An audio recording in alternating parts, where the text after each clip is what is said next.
पंक्ति को उन्होंने आओ चले शिव की ओर में भी लिखा है।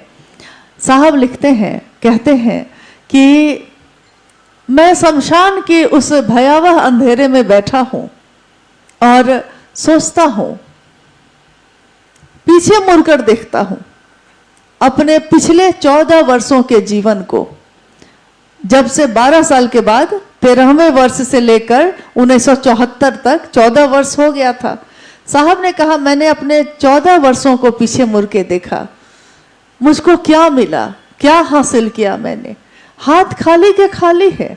सिद्धियां तो मिल गई, चमत्कार तो होने लगे, मैं जो सोचता सो होने लगता, लेकिन इससे मुझको क्या हासिल हुआ? मेरे मन की प्यास नहीं बुझी। और उस समय उन्होंने कहा कि मैं इस अपनी स्थिति को इन पंक्तियों में उतार रहा हूं, लेकिन ये पंक्तियां झलक है, सिर्फ पूरी की पूरी व्यथा नहीं है मेरी। तो उस पंक्ति में जब उपवन जो रांची में है साहब का स्थल, जब कोरोना काल में वो लिखवा रहे थे, ये बोल रहे थे और लिखा जा रहा था, तो साहब ने कहा कि मेरे मन में एक पंक्ति गूंजी, लेकिन ये पंक्ति जब गूंजी उससे तुरंत पहले मेरे मन की स्थिति का आकलन इन चीजों से कर सकते हैं कि मेरी आंखों के आगे शमशान का भयावह अंधेरा है। आंखों में जैसे शीशे टूटकर गर जाते हैं, चुभ जाते हैं आंखों में, वैसी चुभन है। और जैसे बर्फ के पहाड़ से किसी ने धकेल दिया है और ऊपर से नीचे गिरते हुए बर्फ के टुकड़ों से पूरा शरीर आपका लहूलुहान हो गया हो, ऐसे मेरे मन की स्थिति है। इस पंक्ति को उन्होंने आओ चले शिव की ओर में लिखा है। शायद आपने पढ़ा होगा, जिसने भी पढ़ा होगा तो इस पंक्ति को पढ़ा होगा। फिर उन्होंने कहा, और मेरे मन में एक पंक्ति गूंजी, गुरु भगवान होते हैं तो भगवान गुरु क्यों नहीं। मैंने शिव को भगवान सुना था अपने घर में, शिव को ही अपना गुरु बनाया, भगवान शिव ही मेरे गुरु होंगे। जिस दिन मैंने शिव को गुरु बनाया था, मैंने गुरु समझकर नहीं बनाया था, मैंने भगवान को ही गुरु समझ के बनाया था। इसीलिए बाद में संदेश भी जब मैंने दिया लोगों को, तो यही कहा, आइए भगवान शिव को अपना गुरु बनाइए। साहब ने कभी नहीं कहा कि जो गुरु हैं उनको गुरु बनाइए, भगवान शिव को अपना गुरु बनाइए। भगवान तो वो है ही, गुरु भी हैं, जिसके बारे में अभी आपने अनुभया से सुना कि गुरु के रूप में किस तरह से शिव के, मतलब कि बहुत सारे रूप हैं। मनु भैया ने भी इस पे बात की है। बहुत सारे रूप में एक ही ये रूप, एक ऐसा रूप, गुरु और शिष्य का संबंध जब होता है तो क्या होता है। साहब ने कहा कि ये तो पृष्ठभूमि हो गई मेरे जीवन की, ये घटनाएं इतनी हैं कि मोटी किताब लिखी जाएगी तब भी छोटी पड़ जाएगी। मेरे जीवन में इतनी घटनाएं हुई। हालांकि बाद में जब मैंने शिव को गुरु बनाया, तो वो शक्तियां जिनको मैंने अपने साथ लिया था, शक्तियां जो अच्छी भी होती हैं और बुरी भी होती हैं।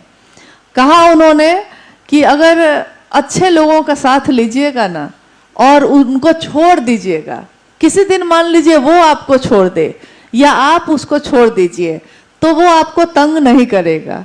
लेकिन अगर दुष्टों का साथ आपने ले लिया है और वो आपको छोड़े तब भी आपको तंग करेगा, आप उसको छोड़िएगा तब भी वो आपका पीछा करेगा और आप ही को तंग करता रहेगा। इसका उदाहरण बहुत सारा है। अभी तत्काल जो वर्तमान काल में चल रहा है उसमें बहुत सारे लोग इसके उदाहरण के रूप में हैं, जिन्होंने साहब के साथ चलना स्वीकार किया, साहब से बहुत कुछ प्राप्त किया, लेकिन साहब को ही छोड़ा। तंग भी साहब को ही कर रहे हैं। अरे गुरु कार्य को तंग करना मतलब साहब को तंग करना, शिव की शिष्यता को धूमिल करना मतलब शिव और साहब दीदी को धूमिल करना। हमको आपको थोड़े ही, जिसने भी ये काम किया उसने यही किया। उस दिन साहब ने भी कहा कि जब मैंने अब शिव को गुरु मानकर 3 शर्तें लगाई, तो उन शर्तों में ये भी शर्त थी मेरी तीसरी कि आज से जो पहले करता था वो अब कुछ नहीं करूंगा, यानी शमशान साधना, कब्रिस्तान साधना या बहुत सारे सिद्धियों के लिए जो मैं काम कर रहा था वो अब नहीं करूंगा। अब जो महादेव बताएंगे वही करूंगा। हालांकि उनको मालूम था कि महादेव शरीर में नहीं है। 1975 में मुजफ्फरपुर के तुर्की नामक स्थान पे साहब की सांसों पे हवा के झोंके के साथ नमः आया और शिवाय उतर गया। यह पूरी घटना आपने बहुत बार सुनी होगी, बहुत बार पढ़ी होगी, सोची होगी, कल्पना किया होगा इस बात का कि उस समय साहब जब बैठे होंगे और हवा के झोंके के साथ नमः आया होगा, उतरा होगा, तो कैसा दृश्य होगा वो, कैसी स्थिति होगी वो। लेकिन साहब उसमें एक पंक्ति जो कह रहे हैं कि अचानक मैं हड़बड़ा गया और अकबका के मेरे हाथों से कमरे की चाबी छूट गई। एक बार ऐसे ही मेरे मन में आया तो मैंने, एक गुरु भाई आए हुए थे तो उनसे पूछा कि अच्छा बताइए, साहब ने जो कहा कि मेरे हाथ से कमरे की चाबी छूट गई, तो आप कभी इस पे सोचे हैं कि किस कमरे की चाबी थी?